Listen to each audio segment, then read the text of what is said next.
So Eliza Collins now with us, a Wall Street Journal political reporter.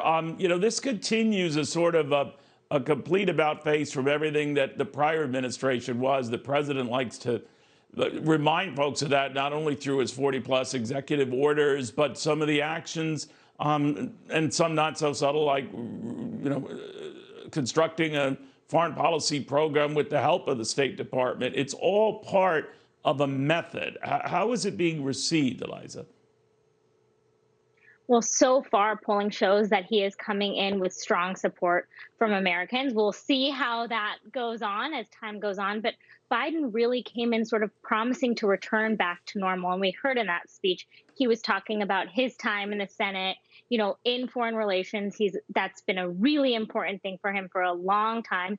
He's basically returning back to the Obama era, even before that, to his time in the Senate. That's what he campaigned on. That's what voters chose him to do. And that's really how he's starting the beginning of his term.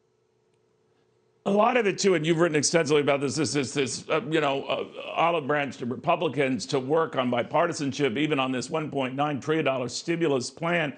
We're told that he, might tighten some of the restrictions around those $1,400 stimulus checks. But when it comes to the size of the overall package, at close to $2 trillion, that seems to be where he draws the line. He wants it big, and so do Democratic leaders. How does this all play out? So he wants it big. I think yesterday in a call with House Democrats, he said he wasn't married to the number, but I think we can expect that it's going to stay around 1.9 trillion, maybe dip a little bit. But he outright rejected a Republican plan earlier in the week that was about a third of what he has proposed, saying it just didn't meet the moment. So while Biden is, he had that meeting with Republicans, it was 2 hours long. They are sort of making the pitch for unity. They definitely are moving forward. I mean, they started the process for a partisan Democrats only bill. And I mentioned polling showing that Biden is pretty popular coming to this. Even more popular is the idea of COVID relief. And so the White House is all about that. They're going out they are on offense, pointing to all of those polls saying, it might be bipartisan with the American people, not necessarily in Congress. They feel like they're on sort of the right side of this, and they're going to go forward. We might see some of those tweaks. You mentioned Joe Manchin as one of the Democrats who is definitely negotiating tweaks, and we might see some things tightened up, but I do expect it to be big, and I expect it will probably just be Democrats.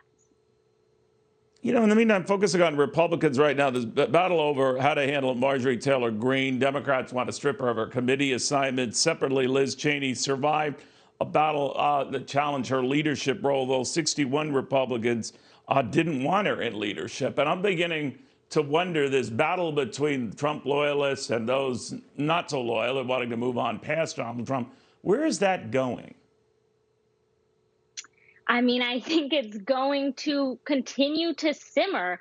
Kevin McCarthy, the minority leader, was able to basically keep everybody together, keep Liz Cheney in leadership, and keep the Republicans from voting to take Marjorie Taylor Greene off those committees last night. He came out and said, we're really unified, but a party is not unified if a big chunk of them are trying to remove one from leadership and others are outright criticizing. I mean, Marjorie Taylor Greene, Mitch McConnell called her loony. He's been very critical of the things she said. So this is a party that is very divided. I wrote a little bit about this. I mean, it's happening at the state level, too. Arizona Governor Doug Ducey is sort of this moderate, pro-business Republican. He was censured a couple of weeks ago from the Trump wing of his party for what they feel like was coronavirus overreach. So that battle continues. Sorry to jump on you there, Eliza.